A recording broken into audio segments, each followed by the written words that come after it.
Então, o que exatamente é o buraco negro, assim, em termos simples? O que é o buraco negro? A história do buraco negro é um pouco engraçada, na verdade, porque o Einstein introduziu, então, essas equações, né? Porque ele estava realmente pensando sobre isso do homem caindo do telhado e tal. Aí ele introduziu a relatividade geral. E assim, o que a relatividade geral diz é como que a matéria, e além disso o Einstein já tinha mostrado em uns artigos anteriores que energia e matéria é a mesma coisa, é o mesmo fenômeno, né, que é aquela famosa equaçãozinha, E igual a mc ao quadrado, vem disso aí. E ele provou isso, então ele mostrou como a massa ou a energia curva o espaço-tempo e como que o espaço-tempo diz a matéria como se mover. Então, por exemplo, como que o Sol está curvando o espaço-tempo e como que esse espaço-tempo está fazendo a Terra orbitar o Sol. Né? Então, isso é o que as equações do Einstein descrevem. Mas, curiosamente, o Einstein simplesmente publicou essas equações e ele nem achou que ia ter solução para isso. Ele simplesmente falou, ó, tá aí no mundo, tá aqui, essa é a minha contribuição, tchau. Uns anos depois, né, um ano depois mais ou menos, um físico chamado Karl Schwarzschild, ele estava no fronte da Primeira Guerra Mundial, então assim, ele era soldado na Primeira Guerra Mundial, e assim, durante o tempo livre dele, ele estudava as equações de Einstein. E aí ele começou a pensar sobre as equações de Einstein para um objeto esférico, como uma estrela, por exemplo.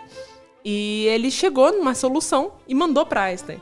E o Einstein, assim, tem até carta dos dois também, eles falando, nossa, eu nem esperava que alguém encontrar uma solução para minhas equações num tempo hábil, assim, né?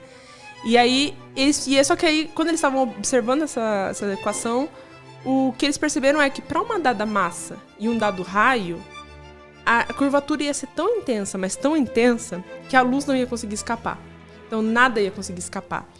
E aí, na época, eles colocaram o nome de estrela congelada ou estrela negra, porque justamente o Schwarzschild estava estudando estrelas, né? Então, fez sentido colocar tudo de estrela.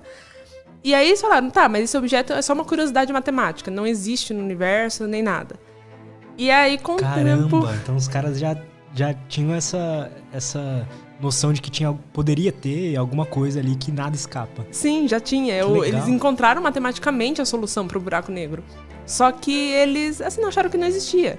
Tanto o Einstein quanto o Schwarzschild, eles morreram achando que buracos negros não existiam. Que era simplesmente uma curiosidade matemática. E aí é isso. O que é um buraco negro é o que eles encontraram ali. Que é uma região do espaço-tempo, que o campo gravitacional é tão extremo, mas tão extremo, ou a gente também pode falar que a curvatura do espaço-tempo é tão extrema que nem mesmo a luz consegue escapar. Então é isso que é a definição de um buraco negro. A região onde a curvatura é tão extrema que nem a luz consegue escapar. A gente, como ser humano, consegue fazer algo próximo disso? A gente consegue curvar o espaço-tempo? De alguma forma? Assim, a gente curva... nós mesmos curvamos, né? Então, porque nós temos massa e a gente está curvando o espaço-tempo ao nosso redor. Então, por isso que a gente tem também um campo gravitacional, apesar de não ser tão intenso. Mas agora, de formar um buraco negro, por exemplo... não, assim, a gente não tem energia o suficiente para isso. Inclusive, eu lembro que quando o LHC ia ser ligado, né, para eles começarem os testes de aceleração de partículas, muita gente não, porque eles vão criar um buraco negro, porque as partículas vão formar um buraco negro e tal, não pode, não sei o quê. Mas assim, eles mesmo falam, não tem energia o suficiente. O próprio LHC, que é a coisa mais energética que a gente tem, ele tá ordens de grandeza menos do que a energia necessária pra gente criar um buraco negro. Então, assim, criar um buraco negro tá fora de cogitação. Até recentemente, teve uma notícia aí, de umas 3 semanas atrás, falando, criaram um buraco negro em laboratório. E aí você vai ver, não criaram um buraco negro no laboratório. Eles imitaram um dos fenômenos de buracos negros dentro do laboratório. E isso é uma coisa comum que já não é uma coisa assim que só aquele grupo fez, já é uma coisa que é feita em geral.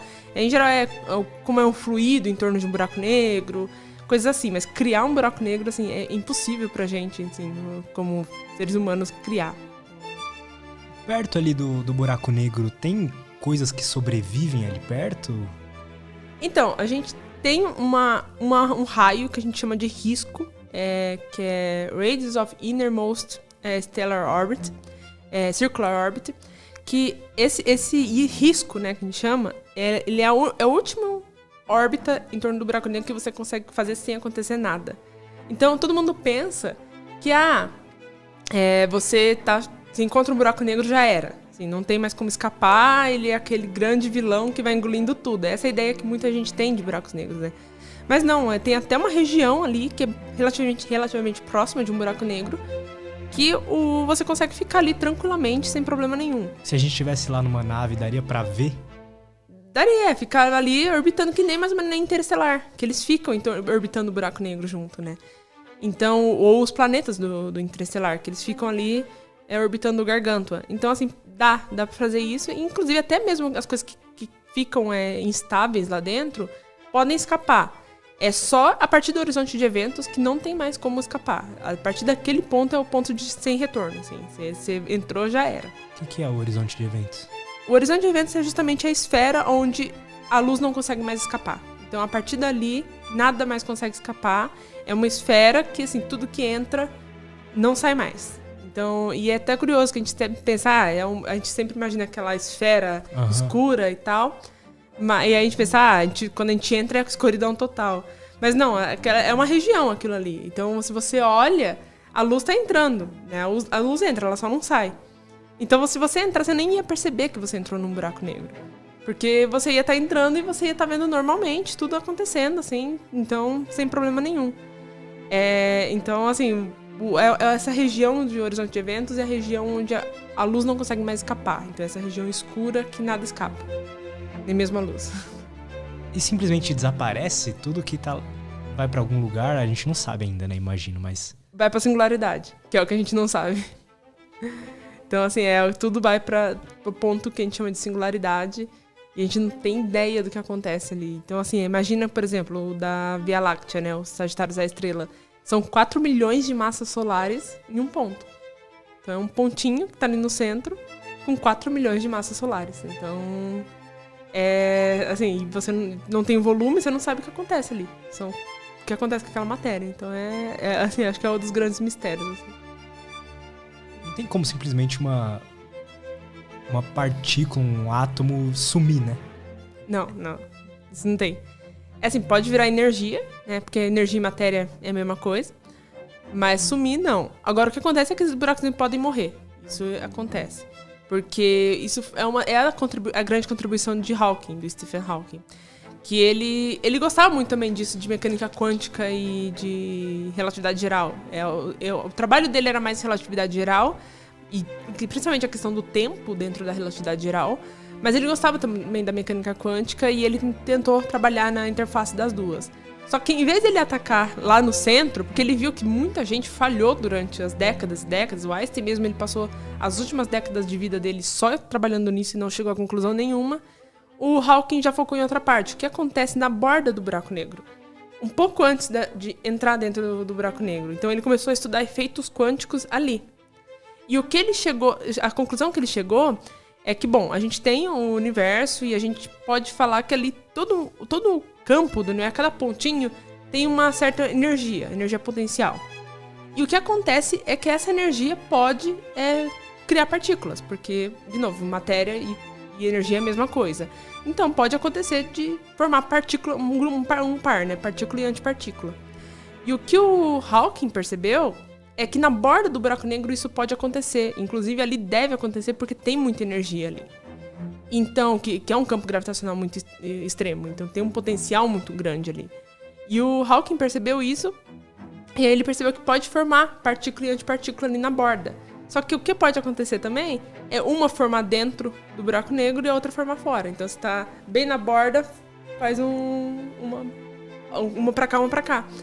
Essa que tá fora pode escapar, porque tá fora, e a que tá dentro vai cair. Só que parte da energia sumiu, né? Porque era uma energia do buraco negro que formou duas partículas, só que uma escapou. Então só ficou com uma parte da energia ali. E aí o Hawking percebeu que isso é uma forma dos buracos negros morrerem, porque ele tá perdendo energia.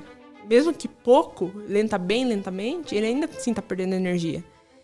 E aí o Hawking, ele estudou isso, aí ele percebeu que, além disso, essas partículas, esses fótons, né, que escapam, a gente consegue observar eles como radiação Hawking, que levou o nome dele. Então, e aí ele percebeu, então a conclusão dele é que buracos negros podem sim, ele chamou de evaporação, podem evaporar. Caramba. Então, seria a forma como partículas morreria. Não, assim, não exatamente morreria, mas se transformaria em algo e conseguiria escapar do... Não escapar, mas a energia, perder energia. Mas a gente não observou algo parecido assim ainda. Não.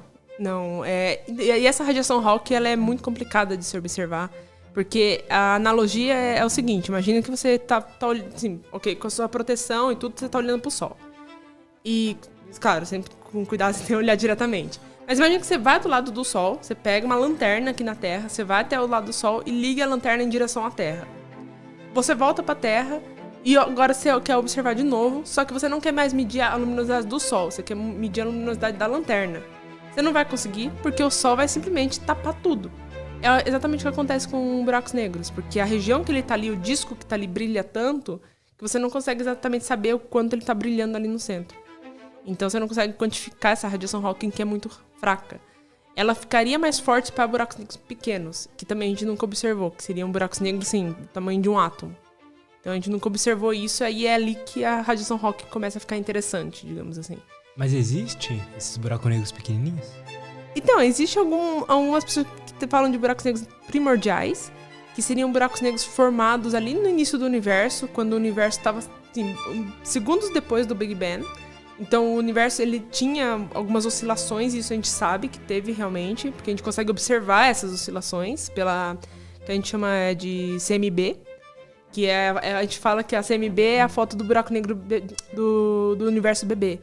Porque ali são os primeiros momentos do universo, é aquilo ali. E você vê realmente que tem algumas oscilações mesmo. Você vê que tem umas de densidade. Assim, tinha parte que tinha mais matéria, parte com menos matéria. Então tinha umas oscilações. E algumas pessoas falam que essas oscilações, algumas delas, quando o universo se expandiu, formaram buracos negros. Então, umas podem ter formado buracos negros maiores, tem umas que podem ter formado buracos negros menores, mas a gente não consegue provar, a gente não sabe ainda. Nunca observou buracos negros tão pequenos assim. Então, só observou estelares e supermassivos.